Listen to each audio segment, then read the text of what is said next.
हमारे अपने पूर्वज यानी प्राइमेट्स का विकास यहीं से शुरू हुआ। और वो डायनासोर जो बच गए थे, उनका क्या हुआ? वो आज भी हमारे बीच हैं, पक्षियों के रूप में। अगली बार जब कोई मुर्गी या शुतुरमुर्ग दिखे तो याद रखिएगा कि वो एक टी रेक्स का ही बहुत दूर का रिश्तेदार है। पर ये सब हमें पता कैसे चला? क्या सबूत है इसका? इसका सबूत है इरिडियम नाम का एक एलिमेंट।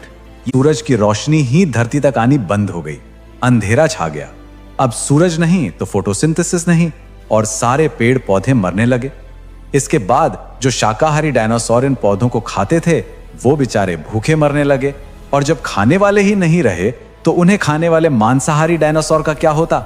वो भी खत्म हो गए। और नतीजा ये कि धरती पर मौजूद 75% प्रजातियां हमेशा के लिए विलुप्त हो गईं। ये एक ऐसा महाविनाश था जिसने जीवन के पूरे ताने बाने को ही उधेड़ कर रख दिया था। और इस तबाही में बचने का एक बहुत ही सीधा और बेरहम नियम था।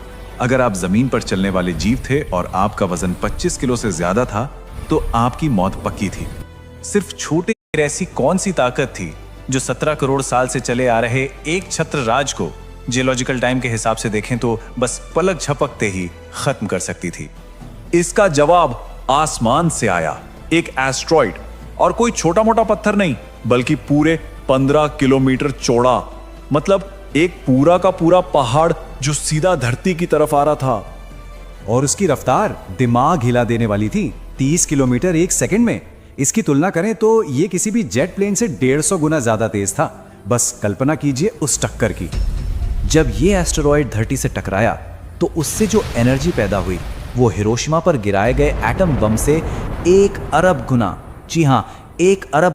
ये जो एस्टेरॉयड वाली घटना थी, इसे पृथ्वी के इतिहास की 5वीं मास एक्सटिंक्शन यानी सामूहिक विलुप्ति की घटना कहा जाता है।